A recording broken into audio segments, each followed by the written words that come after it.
This contract represents the two sides getting together. The contract was simply a means to an end, a way for everybody to continue to function. Plan A is trade Jonathan in February. That's plan A. I don't know if plan A is going to happen. A lot of these NBA players, they don't care about winning.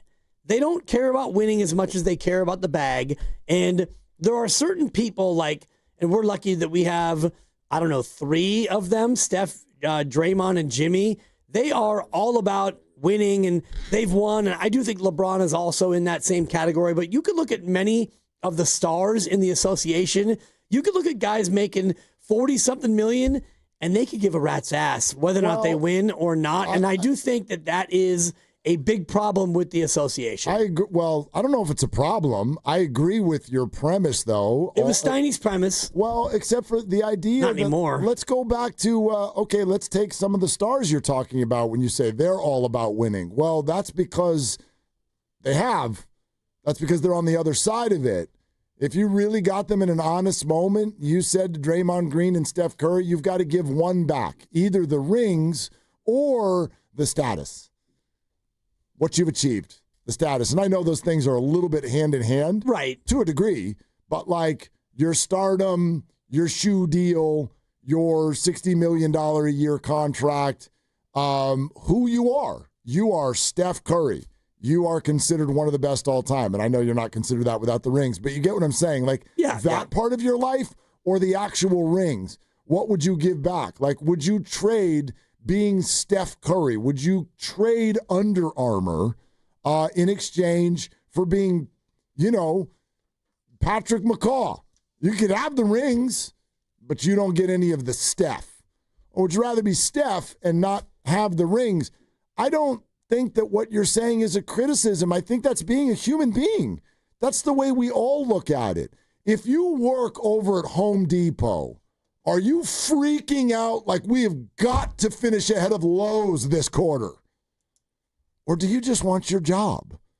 You want your job, you want it to go well, you want your check, and then you want to go home with your family and have your life. I'm thinking about a different stratosphere. Of course. I'm thinking about more like the Zach LaVines, a guy who's making 42, and it'd be cool if we were kind of there at the end and I had a chance to get one of those, but I'm making 42. So for me, it's more about that level of player, guys who are making the bag and they don't have to be held to any real standard. And, I don't want to name check too many other people because I don't know these people personally, but you could look around the association and find guys who are making, 9-figure deals and they're not on teams that win. And I don't even know if they are if they're going crazy for that. Like Damian Lillard for me is a great example. He did what he did in Portland for as long as he could. And he went to Milwaukee and he's like, you know what? I want to chase the ring. And he was already making the bag. He didn't have to leave to go do that. And he got hurt. And now he's back in Portland. And maybe now he's more in checkout mode. But I look at the league and I look at the problem with the association. And it's too many players and too many teams they're just chilling. And you don't have to really even play. You get paid no matter what. Yeah, you do. I think sometimes guys do the whole I want to win. I've got to get after the rings. It's all about winning. They do that in some cases, not all cases, because they sort of feel like they have to. Like that's what the fan base kind of demands. We want people to be built like Kobe Bryant. And the real is that almost nobody is. Like most people are not that maniacal. And in fact, similar to what Steiny said a few minutes ago, let's not act like those guys are great teammates. They're hell to be around until they start to come out of it. Kobe Bryant started being well-liked once he had kids, and the end of his career was near, and he tore his Achilles. And then he was like, I think we should start doing entertainment. How about Showtime? How about a podcast? How about if I'm a #girl dad and I start being nice to everybody around me? He got it, but he wasn't like that before. He was hell to be around for his teammates before that because he was maniacal about winning, and if you weren't, he hated you. That's not how most people are in the association or anywhere else in life. I'm not really triggered by that. I get it. People are trying to live their lives. They're trying to do their thing. And this conversation a little bit inspired by Jonathan Kuminga. That's the part of this that I have no problem with. If Jonathan is about a max contract and a shoe deal and a logo and a job as an NBA one, good for you. Good, then do that. There's no hard feelings. But again, that job's full here. And so does that mean that he can't play here? It doesn't, unless he's hell-bent on that role and the Warriors are hell-bent on the role that they see for him. And those things have never matched. They've never matched. And that's all that this is. That's all that it is. We've turned it into Kerr doesn't develop people and he hates young people and Jonathan's a selfish jerk and all. No, they just have completely different visions for one another. And that's fine.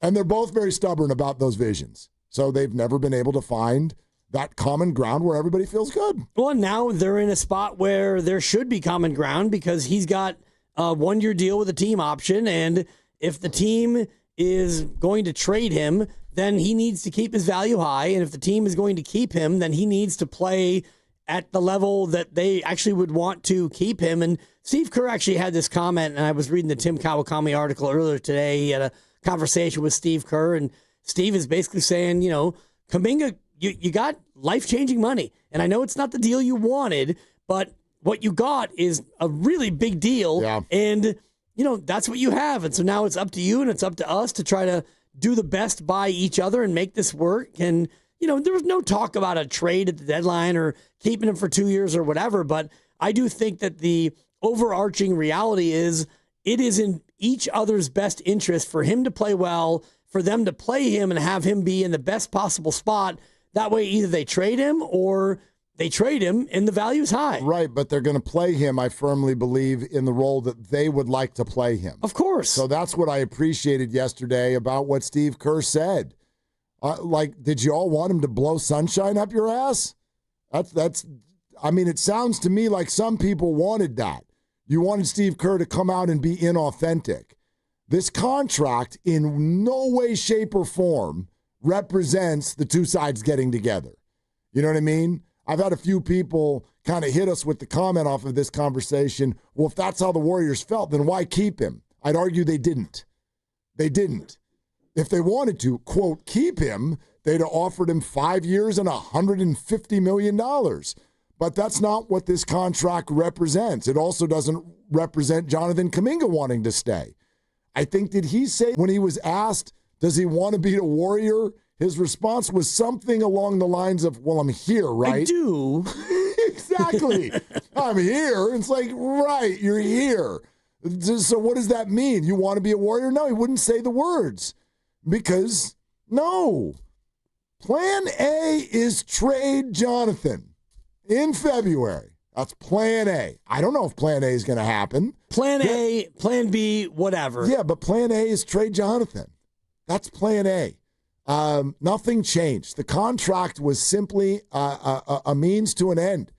The contract was a way for everybody to continue to function and not ruin a season and not ruin Jonathan's career and all of that. Like, everything about it suggested that. It's essentially a one-year deal.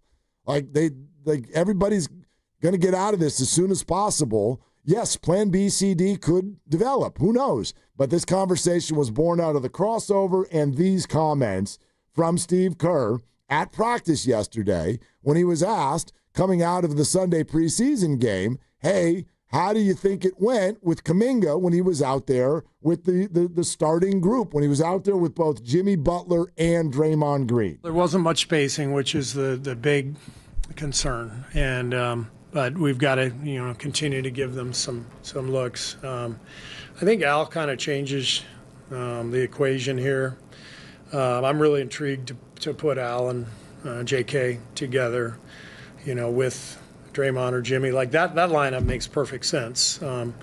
But it still feels to me like if we're trying to play Jimmy, JK, Draymond, just from the other night, immediately it was the spacing was not great, and it puts pressure on our offense to really have to execute. And But it's early in camp too, and so if we can execute the stuff we're trying to operate, then it can be effective. But it's just not a smooth fit. I think that's kind of a 2-inch putt. That's not the controversial statement that I feel like some would like to make it out to be. What he said when they left was, we're going to give this a whirl in camp. So then they arrive at camp. It looks exactly the same way it did last year, and Steve is acknowledging that. Then he said, but it's early in camp, so that whole thing that we promised to work on, we will, but they're certainly not there yet. No, and it's Al for me. Like, Al's the key, because if you can play Kuminga at 4 and Al Horford at the 5 and Draymond's out, Steph is in, theoretically, even if it's Moses or, Steph Curry, it allows you to have a little bit more of that spacing that you would need. If it's Kuminga and Jimmy and Draymond, well, that's not going to work. No chance. You don't have any shooting on that team.